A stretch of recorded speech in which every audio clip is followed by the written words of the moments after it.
Αγαπητοί φίλοι, σας καλωσορίζω σήμερα στην Στέγη Γραμμάτων και Τεχνών, ιδιαίτερα στην νεοειδρυθήσα βιβλιοθήκη της Στέγης, που με πολύ κόπον αλλά και πολύ χαρά έχουμε δημιουργήσει μέσα σε ένα χρόνο, πρέπει να πω. Σε ένα χρόνο μετά την απόφαση που πήραμε να τη δημιουργήσουμε, έχουμε φτάσει να έχουμε πέραν των 3.000 βιβλίων. Σαν μια μικρή βιβλιοθήκη θεωρείται σημαντική σε τούτον τον τομέα. Η σημερινή μας συνάντηση έχει να κάνει και με το θέμα της βιβλιοθήκης, διότι θα παρουσιάσουμε ένα βιβλίο το οποίο θα παρουσιαστεί σαν θέατρο τις 24 του μηνός. Το βιβλίο το έγραψε ο Ντάριο Φω και ονομάζεται «Η Μαριχουάνα της Μαμάς». Είναι ένα έργο το οποίο θα συζητήσουμε τώρα μαζί με την σκηνοθέτη του έργου, με τον φίλο τον Μάριο και τον φίλο τον Πρόδρομο, να πούμε μερικά πράγματα και για τον ίδιο τον συγγραφέα, αλλά και για το ίδιο το έργο. Ευχαριστούμε τον φίλο συνεργάτη Στέλιο Σοφόκλη για το κάλεσμα, για την ιδέα, για όλη αυτή την προσπάθεια με τη βιβλιοθήκη. Μας κάλεσε σήμερα για να μιλήσουμε για το βιβλίο «Η Μαριχουάνα της Μαμάς είναι πιο γλυκιά», που είχε την ευκαιρία έντονα να ασχοληθεί η Μαρίνα Θανασιουτάκη,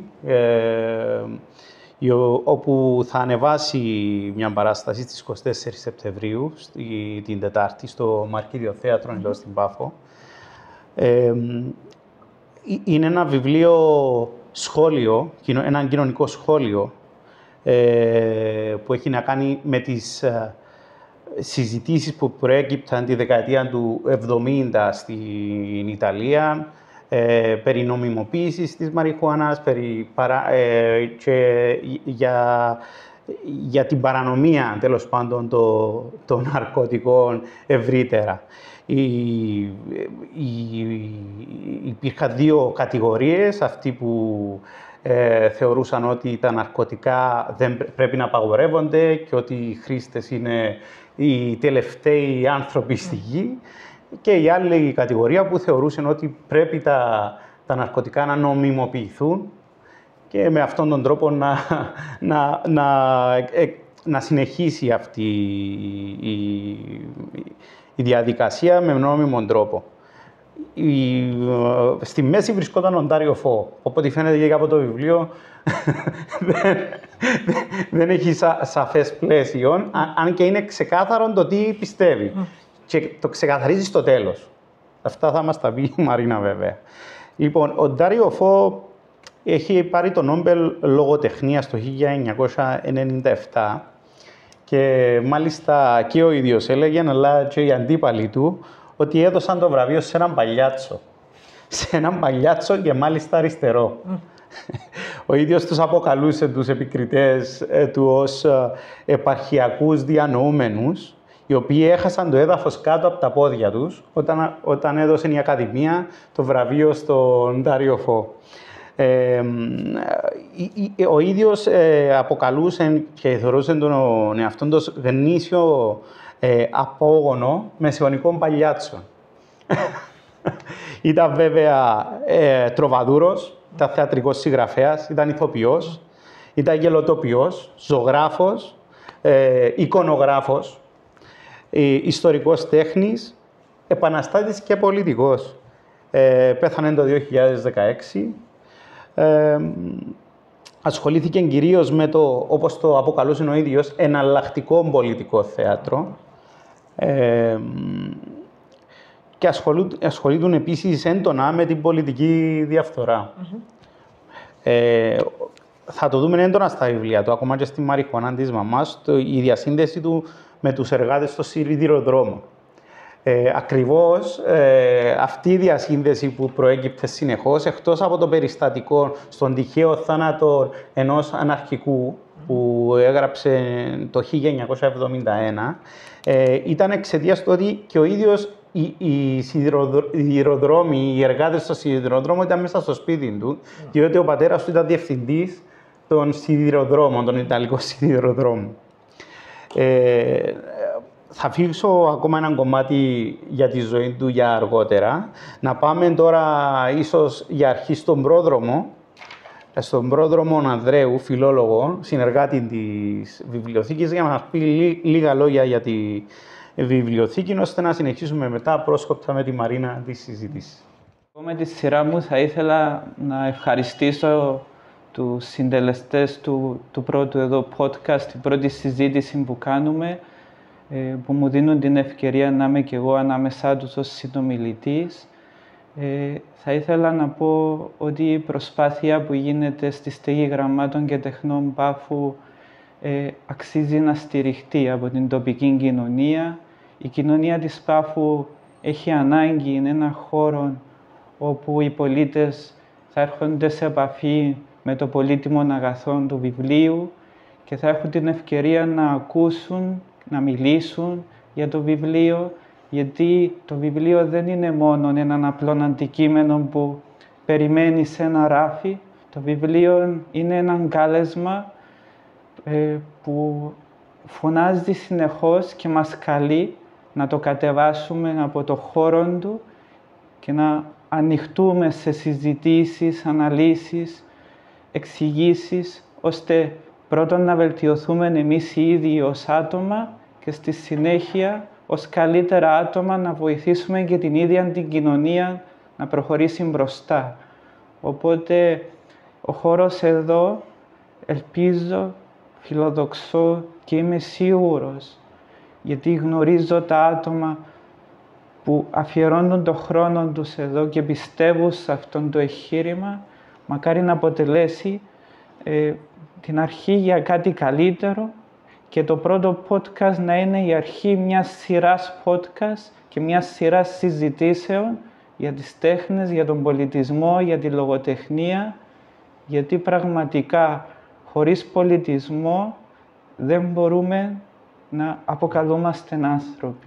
Και πάλι ευχαριστώ και ελπίζω σε μια επικοδομητική συζήτηση σήμερα για να μπορέσουμε να χτίσουμε γερές βάσεις, έτσι ώστε να χαρούμε και να απολαύσουμε τη θεατρική παράσταση την ερχόμενη Τετάρτη, έχοντας τις σωστές βάσεις και τις σωστές γνώσεις πριν μπούμε στο χώρο του θεάτρου.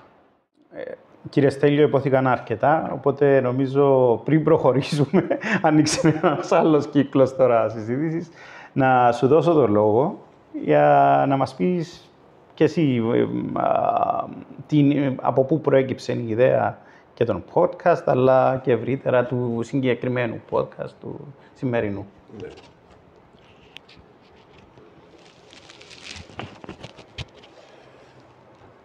Λοιπόν, γιατί βρισκόμαστε ουσιαστικά σήμερα εδώ και ιδιαίτερα γιατί βρισκόμαστε με την σκηνοθέτη την φίλη την Μαρίνα και τον φίλο τον Μάριο και τον φίλο των πρόδρομων, ήταν ένα σκεπτικό ότι ιδρύοντας μια βιβλιοθήκη και προχωρώντας προς εγγένεια της βιβλιοθήκης 8 του Οκτώβρη, είπαμε ότι είναι καλά να κάνουμε κάποιες εκδηλώσεις που να αναδείξουν την βιβλιοθήκη της στέγης, ούτως ώστε όταν φτάνουμε σε αυτό το σημείο των εγγενείων να έχει ακούσει ο κόσμος στην πόλη μας ότι πραγματικά υπάρχει τούτος ο χώρος και ότι είναι ζωντανός και ότι κάνει εκδηλώσεις. Μια από αυτές τις εκδηλώσεις ήταν αυτό το podcast. Η ιδέα είναι ότι, όπως είπε και ο φίλος ο πρόδρομος, ο οποίος έχει αρκετούς γνωστούς φίλους και τα λοιπά, όπως και εμείς, είναι μια αρχή.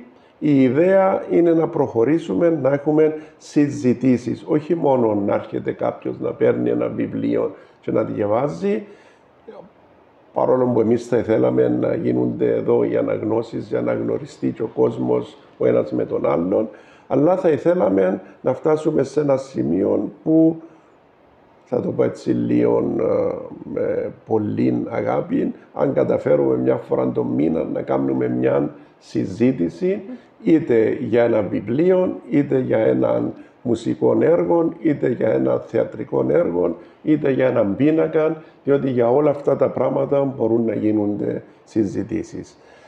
Έτσι, για να προχωρήσουμε παρακάτω και να δώσουμε και τον λόγο στην φίλη την Μαρίνα, εγώ απλώς θα πω ότι ο Ντάριο Φω, από ό,τι έχω διαβάσει και μελετήσει και εγώ λίγο, ήταν πράγματι έναν κακό αγκάθι για την κοινωνία τότε, όπως είπαν και τον Τεύκρονα Θείαν κακό αγκάθι οι Εγγλέζοι στην Κύπρο, όταν έγραφε αυτά τα ποίηματα και τους ονόμαζε διαβόλους και τα λοιπά.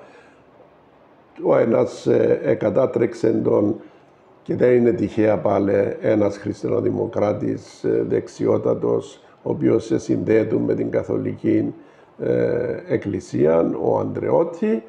Εμάς στην Κύπρο κατατρέξαν τον πρώτα οι Εγγλέζοι και μετά κάποιοι άλλοι οι οποίοι δεν ήταν υπέρ του. Λοιπόν, έτσι θα δώσω τον λόγο τώρα στη φίλη την Μαρίνα για να μας πει πώς έκαμε αυτήν τη σύνδεση του βιβλίου με το θεατρικό του έργο. Καταρχάς, εκ μέρους του Θεατρικού Ομίλου Πάφου, να ευχαριστήσω τη Στέγη Γραμμάτων και Τεχνών Πάφου για την ευκαιρία που μου δίνει να βρίσκομαι σήμερα εδώ για να μιλήσουμε για την παράσταση μας. Να πω ότι είναι μια εξαιρετική κίνηση από πλευράς Στέγης να καθιερώσει τις συζητήσεις και είναι τιμή μου να είμαι η πρώτη που εγκαινιάζει αυτή τη διαδικασία. Εύχομαι να χιλιάσετε τις συζητήσεις, γιατί είναι πολύ σημαντικό να δίνετε φωνή στους ανθρώπους που παράγουν πολιτισμό. Πολύ σημαντικό. Να πούμε ότι ο Ντάριο Φω είναι ένας θεατρικός συγγραφέας με τον οποίο ήθελα να ασχοληθώ πάρα πολλά χρόνια. Και τη Μαριχουάνα της μαμάς την έχω στο σιρτάρι πολλά χρόνια, αλλά φαίνεται ότι τώρα έφτασε η εποχή, τώρα ορίμασε η κατάσταση, οι συνθήκες για να παρουσιαστεί. Γιατί Ντάριο Φω? Γιατί και με φίλους συζητώντας είχα έτσι κάποιες ενστάσεις. Μα Ντάριο Φω είναι ιδιαίτερα δύσκολος, απαιτητικός. Ναι, είναι απαιτητικός, αλλά παράλληλα έχει και καυστική γλώσσα. Και θεωρώ ότι είναι ένας συγγραφέας που μου δίνει βήμα, μου δίνει ένα μέσον έκφρασης για να μιλήσω για τα κακό κείμενα της δικής μας κοινωνίας σήμερα. Γι' αυτό είναι και διαχρονικός. Παρόλο που το έργο γράφτηκε τη δεκαετία του 70, έχει, θα λέγαμε, το έργο του σήμερα διαχρονικότατο. Και θεωρώ, δυστυχώς, θα έχει και για τις επόμενες γενιές παρακάτω. Στη Μαριχουάνα της μαμάς, να πούμε ότι είναι ένα έργο το οποίο είναι ύμνος προς την τέχνη του θεάτρου. Και ολόκληρο το έργο χρησιμοποιεί την τεχνική του θεάτρου μέσα στο θέατρο. Γιατί είναι ολόκληρο μια παγίδα και έναν θέατρο, το οποίο αποκαλύπτεται στα τελευταία λεπτά του έργου. Στη Μαριχουάνα της μαμάς πρόκειται για έναν πολύ σπουδαίο έργο, γιατί παρουσιάζει τις καρικατούρες της εξουσίας. Έτσι τις χαρακτηρίζα και θεωρώ ότι τούτη είναι η φιλοσοφία της παράστασης, το να παρουσιάσει τις καρικατούρες της εξουσίας που κρύβονται πίσω από τα γρανάζια, αν θέλετε, της βιομηχανίας των ναρκωτικών. Δεν διστάζει να μιλήσει για θεσμούς, κοινωνικούς θεσμούς και φορείς, δεν διστάζει να βάλει με ιδεολογίες, δεν διστάζει να βάλει με διεφθαρμένες κοινωνίες. Ολόκληρο το έργο θα λέγαμε ότι είναι μια ακτινογραφία της κοινωνίας της εποχής εκείνης, που όμως έχει πλήρη εφαρμογή στο σήμερα. Δηλαδή μπορούμε να μιλήσουμε και για την κυπριακή πραγματικότητα. Μιλά για διεφθαρμένες κοινωνίες, μιλά για σάπιες κοινωνίες, δεν τα βάζει με τους, ας μου επιτραπεί ο όρος, με τους πρεζάκηδες όπως τους ονομάζει, αλλά με αυτούς που οδήγησαν τους ανθρώπους εκεί, φτάνει το μαχαίρι στο κόκκαλο, για να μιλήσει για τους πάντες. Οπότε θεωρώ ότι είναι ένα πολύ σπουδαίο όπλο στα δικά μου τα χέρια για να πω αυτά που θέλω να πω. Είπες προηγουμένως, αγαπητέ Μάριε, ότι η Μαριχουάνα της μαμάς αποτελεί ένα κοινωνικό σχόλιο. Ναι, είναι τοποθέτηση του Ντάριο Φω για την κοινωνία της εποχής, αλλά εγώ θα έλεγα και για τη δική μας την κοινωνία. Είναι διαχρονικότατο. Είναι διαχρονικότατο έργο. Επίσης, να σχολιάσω το θέατρο. Μέσα στο θέατρο είναι κάτι που το εντοπίζεις έντονα. Από όσα θυμάμαι από τα θεατρικά που είδα του Ντάριο Φω, θυμούμαι συγκεκριμένα τον τυχαίο θάνατο ενός αναρχικού που το ξαναναφέρα. Στην περίπτωση του τυχαίου θανάτου ενός αναρχικού είναι ο τρελός, εδώ είναι ο παππούς και η μητέρα. Αυτή είναι που στη θέση του. Ακριβώς. Και στη συνέχεια μπαίνουν όλοι στο κόλπο, βέβαια. Όλοι στο κόλπο και ο καθένας αγνοεί το τι προηγήθηκε. Είναι τούτο το ενδιαφέρον της υπόθεσης. Είναι ένα βιβλίο που δεν θυμούμαι αν το είδα ποτέ στο θέατρο. Όταν το διάβαζα, μου ήρθαν αναλαμπές. Όμως είναι ένα βιβλίο που ακόμα και αν το διαβάσεις ως βιβλίο, όχι ως θεατρικό, σου φέρνει αρκετό γέλιο. Σκεφτείτε τι θα δείτε στις 24 Ενάτου, που θα είναι οι ηθοποιοί επί σκηνής να διαδραματίζουν αυτό το υπέροχο θεατρικό έργο. Δεν σε ανησύχησε το ότι ακόμα και σήμερα στην κυπριακή κοινωνία είναι ταμπού να μιλάμε για το ναρκωτικά. Οπότε... Να σου πω την αλήθεια... Δεν σκέφτηκες τη λογοκρισία που μπορεί να προκύψει? Ναι, την σκέφτηκα, αλλά μου αρέσουν οι προκλήσεις. Νομίζω το γνωρίζει ο πρόεδρος της στέγης μας εδώ. Πάντα έτσι επιλέγω θέματα τα οποία είμαι σίγουρη ότι θα προκαλέσω την κοινωνία, αλλά για αυτόν τα επιλέγω. Όχι ακριβώς, όχι για να προκαλέσω, αλλά να μιλήσω για αυτό που είπες. Θεωρείται ταμπού, αλλά πρέπει να μιλήσουμε. Πρέπει κάποιος να μπει μπροστά, να μιλήσει για τούτο. Οπότε, ναι, είναι ταμπού στην κυπριακή κοινωνία ένα ακόμα τούτον το θέμα. Όσα λέγονται, και μάλιστα επειδή είπα προηγουμένως ότι πιάνει και φορείς και δεν διστάζει να πάρει ακόμα και την θρησκεία, την εκκλησία, να την εμπλέξει μέσα ο Ντάριο Φω, είναι μια πρόκληση, η παράσταση ολόκληρη είναι μια πρόκληση. Αναμένω έτσι αντιδράσεις, τις αναμένω, αλλά δεν με φοβίζουν. Είμαι έτοιμη να τις αντιμετωπίσω. Από τους ίδιους τους ηθοποιούς που διάβασαν το κείμενο ή τους συντελεστές ευρύτερα, υπήρξαν κάποιες έτσι... Στην αρχή, στην πρώτη ανάγνωση, θα λέγαμε ότι σε πολλά σημεία είναι που είπαν «Όπα, πώς θα γίνει αυτό, πώς θα λεχθεί αυτό». Το θυμάμαι έτσι πολύ έντονα και χαρακτηριστικά. Εξηγώντας όμως το σκεπτικό μου και ότι αυτό που πάμε να κάνουμε είναι ακριβώς σκληρό το θέμα μας, σαφώς και σκληρό, και ότι μέσα από μια κωμωδία που ο θεατής γελά μέχρι δακρύων, θα βγουν, αν θέλετε, κραυγές πόνου για ένα θέμα το οποίο είναι μάστιγα για την κοινωνία μας. Αλλά πρέπει να γίνει. Πρέπει να βγει τούτο το στοιχείο προς τα έξω. Και θεωρώ ότι είναι ένας τρόπος για να μιλήσουμε. Όχι μόνο για τα ναρκωτικά, αλλά και για άλλα στοιχεία της κοινωνίας. Και πολύ σημαντικό, γιατί ο Ντάριο Φω καταλήγει στο τέλος του έργου, θα προδώσω το τέλος του έργου, αλλά καταλήγει να μας πει ότι εν ολίγης, αυτό που μας λείπει σήμερα είναι η επικοινωνία. Είναι η αγάπη. Είναι το ότι μεταξύ μας έχουμε χαθεί. Είμαστε στο αυτοκίνητο, λέει, μα είμαστε μόνοι. Είμαστε στο τραμ, μα είμαστε μόνοι. Προσθέσαμε εμείς τα μέσα κοινωνικής δικτύωσης που είναι μία μάστιγα σήμερα, αλλά είμαστε μόνοι. Έχουμε τόσους φίλους, αλλά είμαστε μόνοι. Ότι όλες αυτές οι συνθήκες έχουν απομονώσει τους ανθρώπους, έχουν οδηγήσει στη μοναξιά. Η λέξη κλειδί στο έργο του Ντάριο Φω είναι η μοναξιά. Ναι, σωστά. Γι' αυτόν και βλέπουμε ξεκινά με μια επίσκεψη, δεν θα την προδώσω, και καταντά να μαζεύεται σε ένα δωμάτιο όλη η γειτονιά, να το πω έτσι. Δεν είναι γειτονιά ακριβώς, αλλά θα μπορούσε. Είναι εκπρόσωποι της γειτονιάς και της κοινωνίας ευρύτερα, θα λέγαμε. Ναι, οπότε για κάθε... θα δούμε τη δικαιοσύνη. Μάλιστα. Εμφανίζεται. Θα δούμε την εκκλησία. βλέπουμε τα κατώτερα στρώματα, βλέπουμε έναν εργάτη να εμφανίζεται πρώτος στο έργο, ο οποίος έχει κανονικοποιήσει βέβαια με τον τρόπο του τα ναρκωτικά, διότι να πούμε ότι δεν κανονικοποιεί.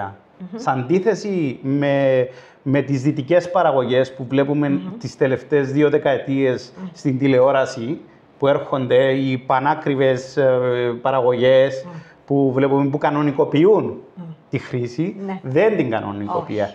Και είναι και μια αντίδραση στη ροή του κειμένου που προκύπτει. Ναι, είναι αλήθεια. Έρχεται ο τίτλος, έρχεται σε αντίθεση με την εξέλιξη της παράστασης και με το τέλος της παράστασης, θα έλεγα. Και κάποιος που το βλέπει προς στιγμής σοκάρεται, είναι ένα σοκ, αλλά είναι η αλήθεια ότι ανατρέπει τα πάντα και τούτη είναι η ομορφιά του Ντάριο Φω. Ναι, ακριβώς η ανατροπή. Αυτό προσδοκούσε, την ανατροπή ναι. της διαφθοράς, του συστήματος γενικά αυτού του διεφθαρμένου που προέκυψε σήμερα και σε έναν άλλον άκρο στην Ιταλία βέβαια. Σε ένα πολύ πιο ακραίες συνθήκες σήμερα. Σίγουρα θα είχε να πει πολλά και για το COVID τον Ντάριο Φω. Και δεν ξέρω αν είπε από τότε για τους μετανάστες, σίγουρα υπάρχουν αναφορές σε όλα. Για την αντιμεταναστευτική. Αλλά φαντάζομαι τι θα έγραφε σήμερα, κύριε Στέγιο. Ακούοντας τώρα την κουβέντα σας, αλλά και σε μια προσπάθεια να μελετήσω και να δω και εγώ λίγο για τον Ντάριο Φω και πώς εξελίχθηκε, είδα ότι κατατάγεται σε έναν είδος θεάτρου το οποίο έχει εμπλουτίσει με έναν πολύ διαφορετικό τρόπο το θέατρο εκείνη την εποχή.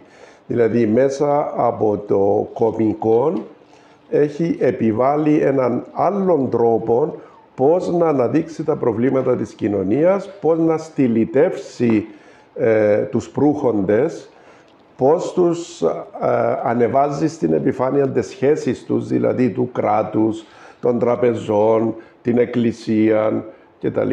Και έτσι αναλογιζόμενος επί λίγο πολλά χρόνια πίσω στον Μπρέχτ, όταν ανέβασε την όπερα της Πεντάρας, που έκαμε ακριβώς το ίδιο πράγμα. Όταν λέμε ότι έκαμε το δικό του θέατρο και έμπλεξε μέσα την ώρα που παντρεύεται ένας μαφιόζος, δηλαδή την μαφία, την εκκλησία και την εξουσία που ήταν ο αστυνόμος, και τα στυλιτεύει αυτά τα πράγματα, το ίδιο πράγμα έρχεται και κάνει αρκετά χρόνια μετά, κατά την άποψη μου, και ο Ντάριο Φω με έναν άλλο διαφορετικό τρόπο. Νομίζω ότι υπάρχει μια μικρή σύνδεση. Πολύ σωστά το εντοπίσατε, ειδικά η όπερα της Πεντάρας. Είναι παρόμοιο το θέμα, στυλιτεύει τράπεζες, διεφθαρμένες κοινωνίες, όλους τους εμπλεκόμενους που βρίσκονται πίσω από όλον αυτό που ονομάζουμε διαφθορά. Θεωρώ ότι είναι 2 κείμενα που παραλληλίζονται. Οπότε μπορεί να έρθουμε και μια άλλη ώρα να συζητήσουμε για εκείνον το θέμα. Έχουμε και την ταινία, ευτυχώς την έχουμε αγοράσει και είναι και με ελληνικούς υπότιτλους. Εγώ έχω μια ερώτηση τώρα προς την Μαρίνα. Όταν κατάληξες να παρουσιάσεις αυτόν το έργο, παρακολούθας των τελευταίων καιρών και τα τεκτενόμενα στην Κύπρο όσον αφορά την αύξηση της χρήσης των ναρκωτικών. Εμείς ακούμε, είσαστε και εκπαιδευτικός, ακούμε ότι 13χρονοι πουλούν ναρκωτικά στα σχολεία, που σημαίνει κάποιοι άλλοι τους καθοδηγούν από μακριά και τους προωθούν σε τούτον το θέμα. Δηλαδή, όταν το έγραφε αυτόν το έργο, φαντάζομαι δεν είχε φανταστεί ότι το 2025 σε μια μικρή χώρα όπως είναι η Κύπρος και ιδιαίτερα η επαρχία μας θα υπήρχε τόση έξαρση. Προβληματιστήκετε σε τούτο το θέμα? Σαφώς και προβληματίστηκα. Ας μην ξεχνάμε ότι το κεντρικό θέμα του έργου μας είναι τα ναρκωτικά και το τι κρύβεται τέλος πάντων πίσω από τα ναρκωτικά. Και σαφώς υπάρχει επίδραση των όλων όσων συμβαίνουν στην κοινωνία σε μένα για να αποφασίσω να πάρω τέλος πάντων μια τέτοια απόφαση να ασχοληθώ με το συγκεκριμένο έργο. Ναι, σήμερα είναι μάστιγα τα ναρκωτικά. Είπετε το προηγουμένως, ναι, κατεβαίνουν σε μικρότερες ηλικίες όσων περνούν τα χρόνια. Τούτον είναι ιδιαιτέρως ανησυχητικό και το πρόβλημα είναι ότι αντιμετωπίζεται και πλέον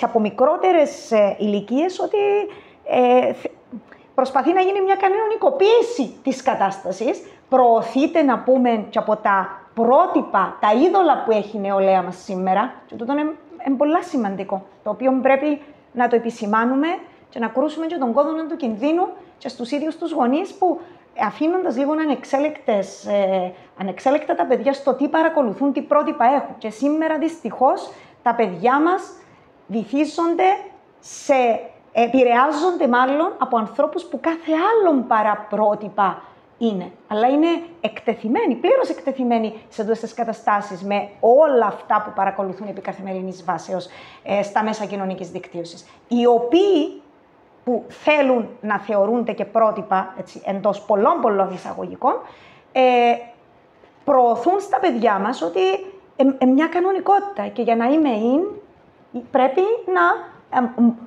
να ακολουθήσω τον δρόμο. Αυτό είναι ένα πρόβλημα.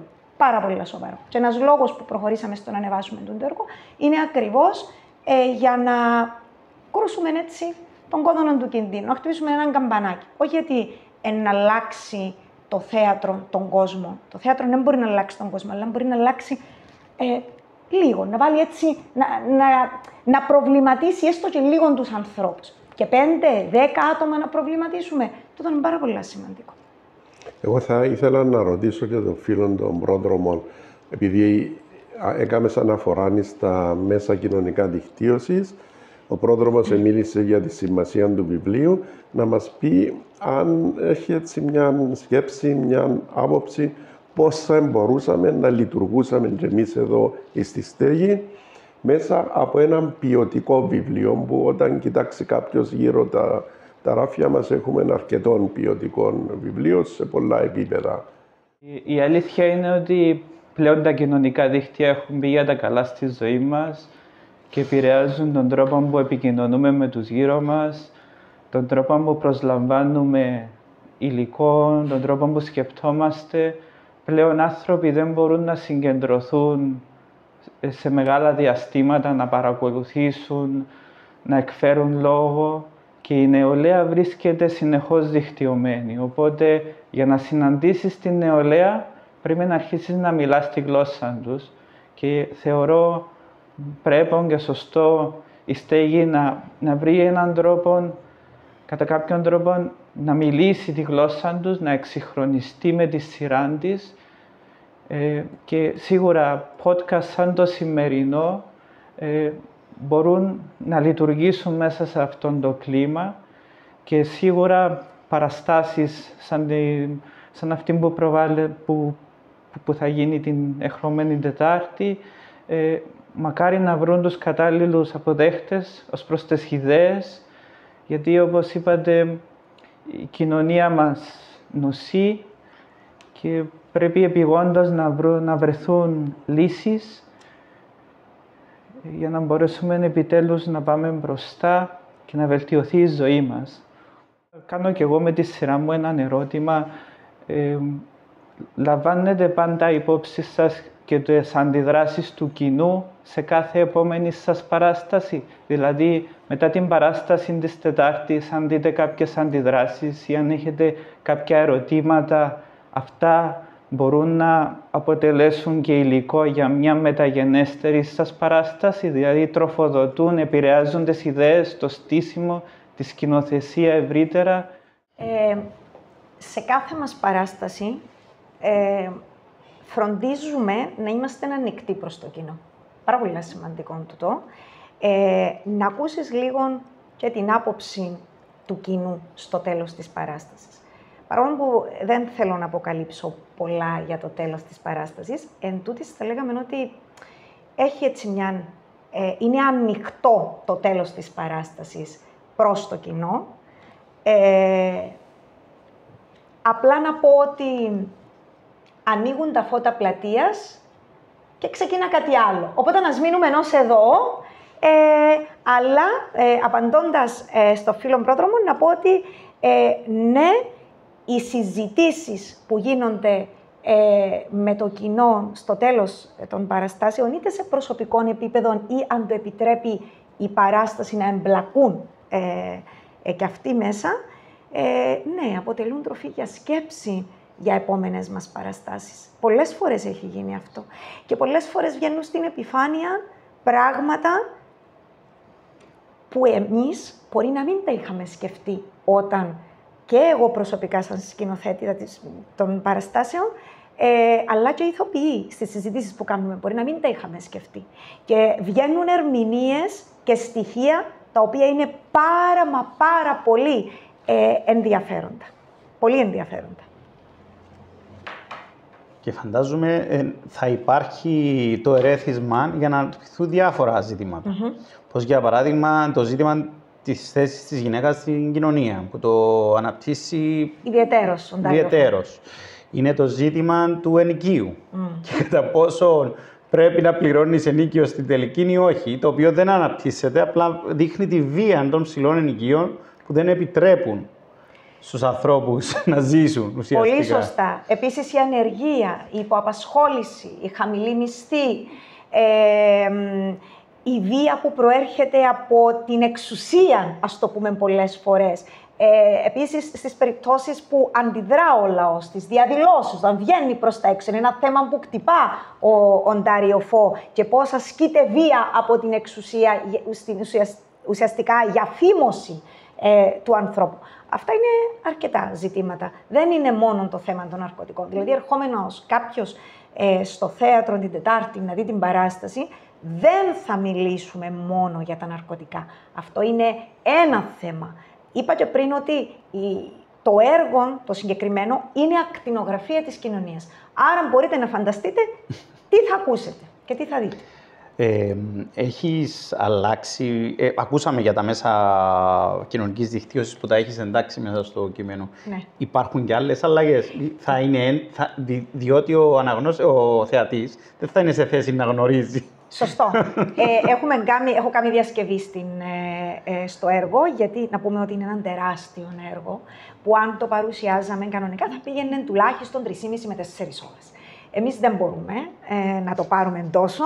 Το περιορίσαμε έτσι κοντά στη 1,5 ώρα και έχουμε κάνει και αναλογίες στην κυπριακή κοινωνία, κάποια στοιχεία τα οποία θα ξένιζαν τους θεατές, τα έχουμε αντικαταστήσει με την κυπριακή αλλά και την διεθνή πραγματικότητα. Ωραία. Επίσης, είναι ο Ντάριο Φω, μπορώ να σκεφτώ πολλούς και λογοτέχνες, ο Jean-Claude Izo, ο Σαραμαγκό, ασχολούνται με τον καταπιεσμένο άνθρωπο. Ξεκινούν από τη βάση της κοινωνίας. Οι πρωταγωνιστές σε όλα τα... Υπάρχουν βέβαια και εξουσία, θα τη δεις, αλλά είναι σε μια αρνητική θέση πάντα. Ίσως περνούν αυτού του είδους τα έργα, που είναι πιο κοντά στην πλειοψηφία της κοινωνίας, διότι αν μιλούμε για άτομα τα οποία βρίσκονται κάτω από το όριο της φτώχειας ή σε δυσμενείς συνθήκες, αυτή είναι η πλειοψηφία και αυτή είναι η πραγματικότητα. Και γι' αυτό προέκυψαν αυτά τα θέατρα και θα προκύπτουν εφόσον υπάρχει αυτή η λανθασμένη κατανομή του πλούτου. Ίσως μιλούν πολύ καλύτερα στο κοινό. Είναι πολύ πιο εύκολο να απευθύνεσαι με αυτά τα έργα στο κοινό. Ναι, γιατί... Να εξαιρέσεις τα ταμπού που προκύπτουν. Σωστό. Είμαι σίγουρη ότι έναν ακροατήριο των 300-400 ατόμων που θα έρθει να δει την παράσταση, ο καθένας, αυτό είναι το μόνο σίγουρο, θα βρει κάτι και όχι μόνο ένα στοιχείο, πολλά στοιχεία τα οποία θα τον εκφράζουν και αμέσως θα κάνει τη σύνδεση με τον εαυτόν του. Είτε αφορά την δουλειά, είτε αφορά την θέση της γυναίκας, γιατί γίνεται πολύ έτσι, μεγάλη αναφορά σε τούτο το ζήτημα μέσα από την ηρωίδα τη Ροζέτα, η οποία είναι μια τέτοια γυναίκα. Όλοι θα βρουν στοιχεία από των δικών τους, από αυτά που βιώνουν οι ίδιοι, από αυτά που βλέπουν έξω στην κοινωνία. Σαφώς και είναι ένα έργο που αγγίζει. Είναι η ίδια η κοινωνία επί σκηνής. Δεν υπάρχει κάτι, δεν είναι κάτι ξένο προς αυτούς. Είναι η ίδια η κοινωνία. Μαρίνα, δεν θυμούμαι. Ο Ντάριο Φώτα θέατρα του τα έπαιζαν και στον δρόμο, δηλαδή ήταν αυτοσχέδιες παραστάσεις στον δρόμο, κάποια από τα θεατρικά του έργα. Κάποιες παραστάσεις κάπου είχαν επιχειρήσει να κάνει και κάτι τέτοιο, που είχαν την αξία τους και τη σημασία τους και τούτο, ναι. Οκ, μια χαρά. Θέλεις να μας πεις λίγο για τους συντελεστές, αφού έχεις την ευκαιρία? Βεβαίως. Να πούμε ότι η παράσταση ανεβαίνει την ερχόμενη Τετάρτη, 24 Σεπτεμβρίου, στις 8 το βράδυ στο Μαρκίδιο Θέατρο Πάφου, και να ευχαριστήσουμε και δημόσια τον Δήμο Πάφου για την παραχώρηση του Μαρκιδίου για την παράσταση. Να πούμε ότι διασκευή, σκηνοθεσία είναι δική μου. Τα κοστούμια είναι της ομάδας, με τη συμβολή της ομάδας. Τα σκηνικά είναι ο Σάββας ο Αθανασίου και η Παναγιώτα η Μιχαήλ. Είναι σε μουσική επένδυση της Στέλλας της Βοσκαρίδου, της ποιήτριας. Στο φωτισμό είναι η ιδρύτρια του ομίλου μας, η Ευθυμία η Λεμονιάτη. Στην αφίσαν και στα Visual Arts είναι η Παναγιώτα η Μιχαήλ. Να πούμε έτσι λίγο και τους ηθοποιούς μας. Στο ρόλο της Ροζέτας έχουμε την Μαρία την Καλογύρου, στο ρόλο του παππού το Γιάννη των Κομοδρόμων, η Λουτσία θα είναι η Παναγιώτα η Μιχαήλ, στο ρόλο της φίλης η Δημητριάνα η Καλογύρου, τον αστυνομικό τον Αντώνιο τον υποδίεται ο Στέφανος ο Ζαβρός, και παρούσα και η Εκκλησία, τον παπά θα μας τον παρουσιάσει ο Αντώνιος ο Χαραλάμπους. Να τους ευχαριστήσω και δημόσια για τις ατέλειωτες ώρες κόπου, μόχθου που κατέβαλαν στο να φτάσει η παράσταση εδώ. Άνθρωποι, μεροκαματιάριδες που δουλεύουν, αφήνουν τις δουλειές τους, πολλές φορές μπορεί να τις αφήσουν, όπως ο σεφ, ο Γιάννης ο Κομοδρόμος, αφήνει το εστιατόριο, έρχεται να κάνει την πρόβα και ξανά πίσω στο εστιατόριο. Οπότε τους ευχαριστώ θερμά για την υπέροχη συνεργασία και για το ταλέντο, το απίστευτο ταλέντο που έχω. Ήδη μας άνοιξες την όρεξη για να παρακολουθήσουμε την παράσταση. Δεν ξέρω αν θα καταφέρω να έρθω από τη Λάρνακα. Θα ήταν και δική μου χαρά να έχω. Κύριε Στέλιο, να σου δώσουμε τον λόγο για το κλείσιμο, νομίζω. Ερχόμενοι στο τέλος αυτής της συνάντησης και ιδιαίτερα με τα τελευταία λόγια της φίλης της Μαρίνας, δοθήκαν όλες οι πληροφορίες, νομίζω, και για τον ίδιο τον συγγραφέα και για τη ζωή του και για το έργο που έχει επιτελέσει, αλλά και τα πιο βασικά στοιχεία για το θέατρο, το περιεχόμενο του θέατρου, με τι πραγματεύεται και όλους τους συντελεστές οι οποίοι λαμβάνουν μέρος. Είμαστε πολύ χαρούμενοι διότι είναι μια συνδιοργάνωση του Θεατρικού Ομίλου Πάφου και της Στέγης Γραμμάτων και Τεχνών. Είναι κάτι το οποίο έχει αρκετό καιρό που προσπαθούμε να έχουμε αυτές τις συνέργειες, και επί τη ευκαιρία που είμαι ακόμα εδώ και λέω κάτι, να θυμίσω ότι τις 8 του Οκτώβρη η ώρα 6.30 θα γίνουν τα εγγένεια της βιβλιοθήκης της Στέγης Γραμμάτων και Τεχνών, η οποία θα φέρει το όνομα Βιβλιοθήκη Τεύκρος Αθίας Θοδόσης Πιερίδης.